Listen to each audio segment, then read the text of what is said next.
ರಾಜ್ಯದ ಕೃಷಿ ವಿಶ್ವವಿದ್ಯಾಲಯದ ವಿದ್ಯಾರ್ಥಿಗಳು ಸರ್ಕಾರದ ವಿರುದ್ಧ ಈಗ ಸಿಡಿದೆದ್ದಿದ್ದಾರೆ. ಕಳೆದ 21 ದಿನಗಳಿಂದ ಪ್ರತಿಭಟನೆಯನ್ನ ನಡೆಸುತ್ತಾರೆ ಇದ್ದಾರೆ. ವಿದ್ಯಾರ್ಥಿಗಳು ಫ್ರೀಡಂ ಪಾರ್ಕ್ನಲ್ಲಿ ಪ್ರತಿಭಟನೆಗೆ ಕೂರೋದಕ್ಕೆ ಈಗ ಸಿದ್ದತೆಯನ್ನು ನಡೆಸಿದ್ದಾರೆ. ಫ್ರೀಡಂ ಪಾರ್ಕಿಗೆ ಬರೋ ಮುನ್ನ ಸರ್ಕಾರ ಬೇಡಿಕೆ ಈಡೇರಿಸಬೇಕು ಅಂತ ಸರ್ಕಾರಕ್ಕೆ ಈಗ ಗಡುವನ್ನ ಕೂಡ ನೀಡಿದ್ದಾರೆ. ಇವತ್ತು ಸಂಜೆ ಒಳಗೆ ಬೇಡಿಕೆ ಈಡೇರದೆ ಹೋದರೆ ಬೃಹತ್ ಪ್ರತಿಭಟನೆಯ ಎಚ್ಚರಿಕೆಯನ್ನ ನೀಡಿದ್ದಾರೆ. ಇದ್ರ ಬಗ್ಗೆ ಡಿಟೇಲ್ಡ್ ವರದಿ ಇದೆ, ನೋಡ್ಕೊಂಬನ್ನಿ.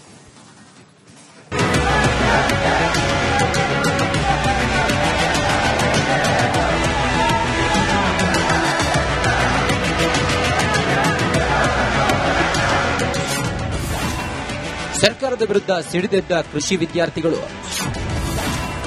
5 ವಿಶ್ವವಿದ್ಯಾಲಯಗಳ ವಿದ್ಯಾರ್ಥಿಗಳಿಂದ ಪ್ರತಿಭಟನೆ. ಆಗಸ್ಟ್ 6ರಂದು ಕೃಷಿ ವಿದ್ಯಾರ್ಥಿಗಳ ಪ್ರತಿಭಟನೆ.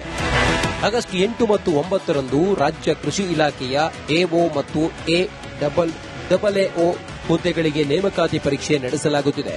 ಆದರೆ ಪರೀಕ್ಷೆಗೂ ಮುನ್ನವೇ ಇಲಾಖೆಯ ವಿರುದ್ಧ ವಿದ್ಯಾರ್ಥಿಗಳು ಗುಡುಗಿದ್ದಾರೆ. ಪರೀಕ್ಷೆಯಲ್ಲಿ ಖಾಸಗಿ ಕಾಲೇಜುಗಳು ಹಾಗೂ ಕೃಷಿ ಸಂಬಂಧವೇ ಇಲ್ಲದ ಕೆಲ ಕೋರ್ಸುಗಳ ವಿದ್ಯಾರ್ಥಿಗಳಿಗೂ ಅವಕಾಶ ನೀಡಲಾಗಿದ್ದು, ಇದರ ವಿರುದ್ಧ ಕೃಷಿ ವಿಶ್ವವಿದ್ಯಾಲಯದ ವಿದ್ಯಾರ್ಥಿಗಳು ಕಳೆದ 21 ದಿನಗಳಿಂದ ಪ್ರತಿಭಟನೆ ನಡೆಸುತ್ತಿದ್ದಾರೆ.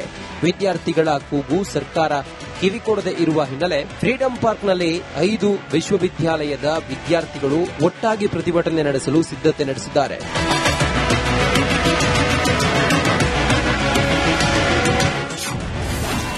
ಬೇಡಿಕೆ ಈಡೇರಿಸಲು ಸಂಜೆವರೆಗೆ ಸರ್ಕಾರಕ್ಕೆ ಗಡುವು. ಹೌದು, ಆಗಸ್ಟ್ 6ರಂದು ವಿದ್ಯಾರ್ಥಿಗಳು ಪ್ರತಿಭಟನೆಗೆ ಕರೆ ನೀಡಿದ್ದಾರೆ. ಸಾವಿರಾರು ವಿದ್ಯಾರ್ಥಿಗಳು ಪ್ರತಿಭಟನೆಯಲ್ಲಿ ಭಾಗಿಯಾಗಲಿದ್ದಾರೆ. ಪ್ರತಿಭಟನೆ ಮುನ್ನ ಸರ್ಕಾರಕ್ಕೆ 1 ದಿನದ ಗಡುವು ನೀಡಿದ್ದಾರೆ.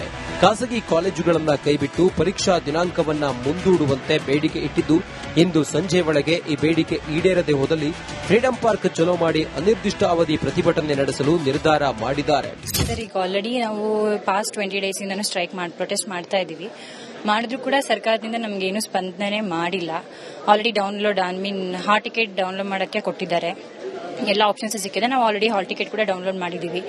ನಾವೇನ್ ಹೇಳ್ತೀವಿ ಅಂದ್ರೆ, ಇದು ಹೀಗೆ ಕಂಟಿನ್ಯೂ ಆದ್ರೆ ಎಕ್ಸಾಮು ಮಾಡ್ತೀವಿ. ಈಗ 8th 9th ಎಕ್ಸಾಮ್ ಇದೆ ಈ ಮಂತ್ ಅಲ್ಲಿ. ಹೀಗೆ ಎಕ್ಸಾಮ್ ಮಾಡಿದ್ರೆ ಅವರು ಏನಾದ್ರು ಮಾಡ್ತೀವಿ ಅಂತ ಮತ್ತೆ ಫರ್ದರ್ ಇವತ್ತೇನು ಡಿಸಿಷನ್ ತಗೊಳ್ಳಿಲ್ಲ ಅಂದ್ರೆ ನಾವೇನು ದೊಡ್ಡ ಮಟ್ಟದಲ್ಲಿ ಪ್ರೊಟೆಸ್ಟ್ ಮಾಡ್ತೀವಿ ಸರ್. ಇನ್ನು 5 ವಿಶ್ವವಿದ್ಯಾಲಯದ ವಿದ್ಯಾರ್ಥಿಗಳು ಪ್ರತಿಭಟನೆಯಲ್ಲಿ ಭಾಗಿಯಾಗಲಿದ್ದು, ಬೃಹತ್ ಹೋರಾಟದ ಮೂಲಕ ಸರ್ಕಾರದ ವಿರುದ್ಧ ಸಮರ ಸಾರಲು ಸಿದ್ದತೆ ನಡೆಸಿದ್ದಾರೆ. ಅಧಿಕಾರಿ ನೇಮಕಾತಿಯಲ್ಲಿ ಸರ್ ಬಿ ಮತ್ತು ಬಯೋಟೆಕ್ ಎಂಬ ಆ ವಿದ್ಯಾರ್ಥಿಗಳನ್ನ ಅರ್ಹತೆ ಇಲ್ಲ ಸರ್. ಅವ್ರಿಗೆ ಅರ್ಹತೆನೇ ಇಲ್ಲ, ಅವ್ರನ್ನ ರದ್ದುಪಡಿಸಬೇಕು. ರೈಟೆಕ್ ಯೂನಿವರ್ಸಿಟಿಯಲ್ಲಿ ಓದಿದಂತ ಬಿಎಸ್ಸಿ ಅಗ್ರಿ ವಿದ್ಯಾರ್ಥಿಗಳಿಗೆ ಅರ್ಹತೆಯನ್ನು ಕೊಟ್ಟಿದ್ರೆ ಅದನ್ನ ರದ್ದುಗೊಳಿಸಬೇಕು. ಸಿ ಅಂಡ್ ಆರ್ ರೂಲ್ ಅಲ್ಲಿ ಸರ್ ಆ ನಿಯಮದ ಪ್ರಕಾರ ಎಐಸಿಟಿ ಅದನ್ನ ರಿಮೂವ್ ಮಾಡಬೇಕು ಸರ್. ಅದರಲ್ಲಿ ಕರ್ನಾಟಕ ರಾಜ್ಯ ಪತ್ರದಲ್ಲಿ ಅದನ್ನ ರಿಮೂವ್ ಮಾಡಬೇಕು. ಒಟ್ಟಿನಲ್ಲಿ ವಿದ್ಯಾರ್ಥಿಗಳು ಪ್ರತಿಭಟನೆ ನಡೆಸಲು ನಿರ್ಧಾರ ಮಾಡಿಯಾಗಿದೆ. ಎಲ್ಲ ಕೃಷಿ ವಿಶ್ವವಿದ್ಯಾಲಯದ ವಿದ್ಯಾರ್ಥಿಗಳು ಫ್ರೀಡಂ ಪಾರ್ಕ್ನತ್ತ ಬರಲು ಸಿದ್ದರಾಗಿದ್ರೆ, ಸರ್ಕಾರಕ್ಕೆ ವಿದ್ಯಾರ್ಥಿಗಳು ಗಡುವು ನೀಡಿದ್ದು, ಸರ್ಕಾರ ಅದರ ಒಳಗಾಗಿ ವಿದ್ಯಾರ್ಥಿಗಳಿಗೆ ಸ್ಪಂದಿಸುತ್ತಾ ಅನ್ನೋದನ್ನ ಕಾದು ನೋಡಬೇಕಿದೆ.